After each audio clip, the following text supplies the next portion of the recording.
एकटा रचना कविता भाइट सन कविता शीर्षक भाइट सन जंगली फूल होइ छै।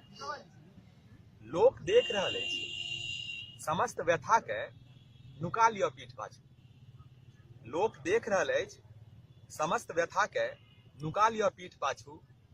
मुंह पर आनू चौवनिया मुस्की आ खिलखिला उठू खूब जोर से।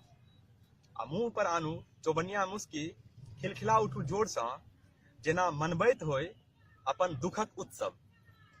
ठीक है, सबटा सेहनता भट्ट द खसैत अछि सजमनिया आम जकाँ।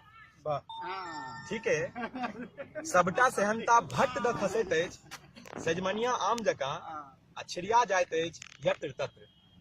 समयो बीतल जा रहल छै, सुखद क्षण तुबि रहल छै महुआ जकाँ। जीवन एकटा कैनवास जाहि पर बनल छलै एकटा कुशल प्रवीण चित्रकारक सर्वश्रेष्ठ चित्र।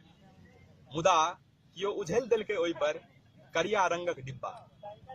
ओना कहबाक लेल बहुत किछु अछि हमरा लग, बहुतो किछु होयत अहाँ लग, मुदा चुप्पे रहू, मुंह बंद कऽ लिअ, लोक देख रहल अछि।